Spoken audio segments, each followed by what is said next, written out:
Hey guys, welcome to our channel. My name is Ashley and this is Tim. We met and fell in love in high school. That's right, high school sweethearts. And then right after graduation, we decided to get married. It has been a wild and crazy ride being married now for over 14 years, and we wanted to share some of the things that we have learned along the way with you. So if you're ready for a real, authentic millennial marriage, welcome to our little romance. Hey guys, and welcome back to our channel. This week we are talking all about growth mindset in marriage. One of the things that we have really tried to learn and embrace and internalize a lot in our relationship, especially over the last couple of years, is choosing to see those times of conflict as opportunities for growth. And I think one of the things that we keep coming back to and talking a lot about when we talk about our blog and creating content for this channel and everything is the fact that there are so many things that we apply to other areas of our life that we don't apply to our marriage. And growth mindset is definitely one of those. Yeah, so I think, a lot of people take time. I think you can see it from the self-help industry and the amount of content that is out there in books and videos and Instagram posts and TikTok posts, right? It's all about, improving yourself so that you can be better in your business, right? Believing certain things about yourself so you can be better in your business, right? So you can be successful, typically in the context of making more money. But a lot of times, well, again, based on what's out there, there's not a lot of people saying the same thing about marriage or applying those skills to your marriage or so that you can be a successful person in your marriage, right? When you think about the things that affect your life, one guy, Tim Keller, that I really like, talks about marriage and says, if you have a strong marriage, no matter what else is going on in your life, you go out into the world in strength. But if you have a weak marriage and there's conflict and you're not dealing with that conflict, no matter what else is going on in your life externally, you go out into the world in weakness. And so one of the things that I think we like thinking about is some of those techniques about mindset, about perspective, gratitude, instead of thinking about how these can affect you in your professional life, how can they affect you in your personal life? Because in the end, I think that's going to give you more life fulfillment anyways. And I think if we're going to go back to basics on this and talk about, where do we start? So we want to have more of a growth mindset in our marriage. Where do we start? I think the root of all of this is understanding, first off, that in your marriage, you have to function as a team. And that has to always be your priority. It always has to be the first thing that you, like the first place that you come from, or, the goggles or the lenses that you have on, if you will, is that you're always on the same team. And so you can't experience good and positive growth through conflict if you don't embrace the fact that you're on the same team. Because if you are constantly feeling like you're at odds with each other and there's always a winner and a loser, or someone always gets what they want and the other person doesn't, you're never going to be able to work through conflict with that growth mindset. And I think it's important not only to your relationship to be on the same team about things, but I think it just allows you to kind of relax into your relationship a little bit and enables you to be more vulnerable, because you aren't constantly worried about, if I share this or if I'm vulnerable here, how is that going to be used against me later? So I would say that the root of, or the first step to experiencing growth mindset and cultivating that in your relationship is to make sure that you guys are coming from a place where you feel that you're on the same team. Yeah, so one example of that, for me at least during this trip, so we're on a Hawaii trip, this is the last day of being here. But the first day that we were here, or the morning after the first day that we were here, I woke up a little bit earlier than usual, which is pretty typical, or earlier than Ashley, and was doing some stuff. And Ashley wasn't in the mindset that I wanted her to be in, so there was, I don't know, a good way to describe it, but she wasn't super pumped about the current location that we were, the amenities that we had where we were at. And so I was a little frustrated, because I was frustrated that, like, hey, we're on vacation, we're in Hawaii, like, you should have a better outlook on what's going on right now.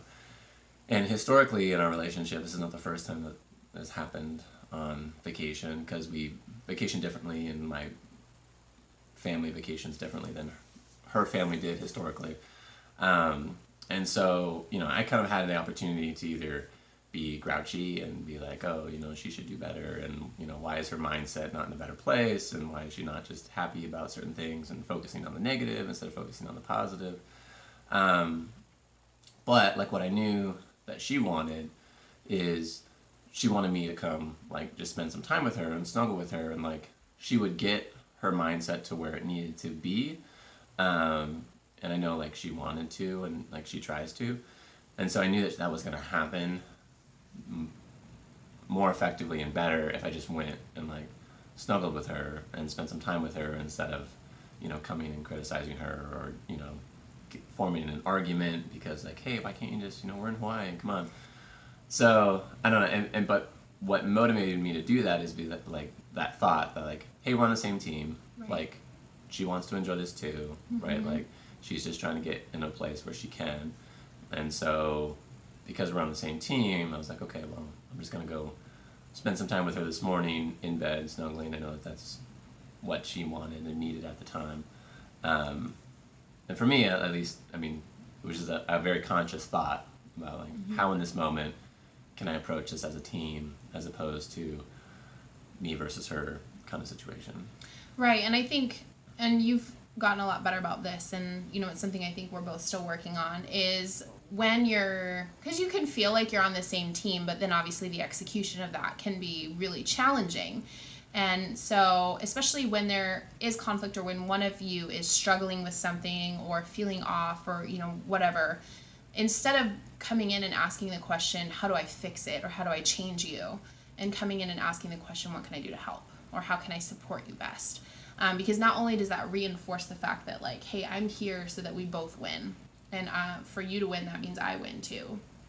So how can we make that happen? How can I help you go forward from here? So teamwork, definitely the foundation of growth mindset in your marriage. And I think another really valuable thing is your mindset. I think between teamwork and mindset, that's pretty much how you experience growth through conflict in your marriage. And so with mindset, I think that's a huge chunk of whatever to bite off and talk about. But I think just really concisely, when you choose to see conflict as an opportunity for growth instead of as an opportunity for you to win or for you to gain some sort of advantage over your spouse or over your partner, then you're able to adjust your motives behind discussions that you have and actions that you take. Yeah. No, I agree. I mean, the goal is to move forward as a couple, not for you to add one more point to your tally list of who is right and what arguments, right? And so that can be difficult to keep in mind, but ultimately the goal is, because you're a team, the goal is to improve as a team as opposed to one person improving and the other person, lagging behind. And so sometimes, depending on where you are in your stage of life, sometimes that means, one person, holding out their hand to pick up the other person and kind of carry them along because of whatever else is going on in their lives, and then there'll be a time when they have to reciprocate. So it's just that understanding together you're a team, the goal is a better marriage, a better you as a unit, as opposed to you individually and separately. And I think it's important too that you be as much on the same page about wanting to grow in your marriage as your partner, because oftentimes if you guys are really out of sync and you're just kind of there in your marriage and you're not being super intentional, there's usually one spouse who is kind of pulling the other along behind them, sometimes in different areas than other areas, but there's always that kind of weird dichotomy of like the one spouse who's like, I really want to make a change here, we really need to do this here, or I really want to do this way, and the other spouse is kind of just like, I don't really care, like I'm fine with the way things are. So I think if you guys can both be on the same page and be equally committed to not only your growth as a person within your marriage, but your growth in your relationship, I think is really important. And communication, I mean, I know we say this in like every video, but really the communication factor is huge. And one of the things that we've even kind of gone through during times of conflict where there hasn't been like an immediate answer. It's not like if Ashley apologizes for this, or if Tim changes the way he says this, then everything is fine. right? Like there's some of those times where you just kind of have to go through that conflict and you have to talk it out, and it's not like a quick 5 minutes, someone apologizes and everything is fine type of fix, but to even find ways to communicate your oneness during that time. And so sometimes we'll say things like, I know this is really uncomfortable right now and we're kind of in this conflict and I know it's temporary, but I don't like feeling like this with you, and I miss feeling close with you, and I miss feeling like we're jiving or on the same page or whatever. Because that kind of calls a little bit of a timeout in your conflict to say like, hey, I don't want to just be focused on the conflict. Obviously, like we're working through this and this is something that we need to go through and a way that we're going to grow in our marriage, and I know that we're going to come out better. But at the same time, like I miss you and I miss feeling close with you and I miss that us.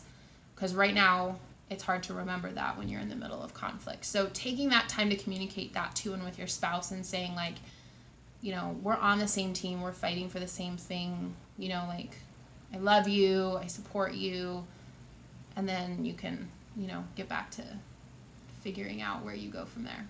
Yeah, that's good. All right, guys, so that is it for our chat today on growth mindset in your marriage. We hope that these tips were helpful for you. Drop us a line or a comment if they were. And if you have any additional questions, of course, you know where to find us. Make sure that you're following us on our Instagram, which is Our Little Romance. You can subscribe here. Please, please, please, we need YouTube subscribers. And make sure that you're watching out for our blog, which drops each and every Monday. And then, of course, we have Saturday Night Live on our Facebook page and Marriage Minute Monday on our Instagram. We are everywhere doing all the things, and we love it. So let us know how we can best support you guys in your relationships and in your marriages. We hope you guys have a wonderful weekend. We are going to be using it to unpack and rest up after this crazy wild ride that we've been on for the last week. So thank you guys so much for watching, and we'll see you next time.